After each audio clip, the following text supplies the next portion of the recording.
Yeah, the tone and theme and vibe for season two is a lot of fun. We really see our team at a crossroads is sort of the starting point, and that had an effect on how we wrote the season and how we designed the characters to see them more beat up is really the vibe we were going for there. What are they going to do next? And it really carries through the way that the cast performed, the animation, lighting, music, final mix, all of it.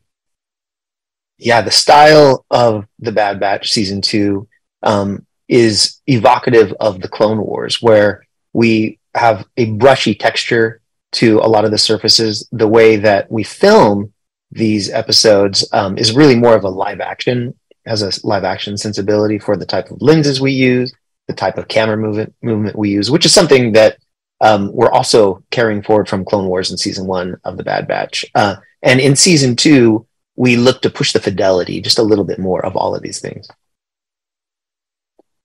Yeah, that's a great question.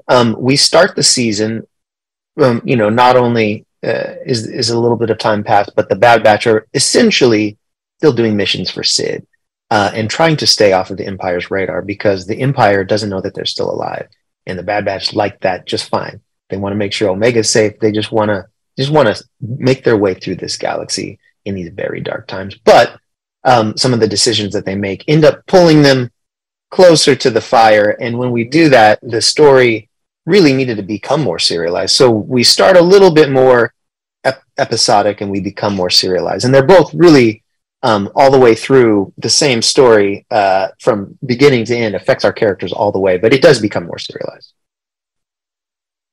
Yeah, and I'm going to cheat because I have I have so many favorite characters, but for the Bad Batch, Omega, I just love seeing how she grows in the season, how she learns things, the way that Michelle Ong performs her, all of the discussions we've had with Michelle. It's just such a great thing to see how she, never gives up and has learned all these lessons. And she's has a heart of gold and is a guiding light for all of our team. But also cheating, another answer, Fee Genoa, new character performed by Wanda Sykes. So fun to see how Omega reacts to her, to see how she interacts with the rest of the team. We think the fans are going to really like her.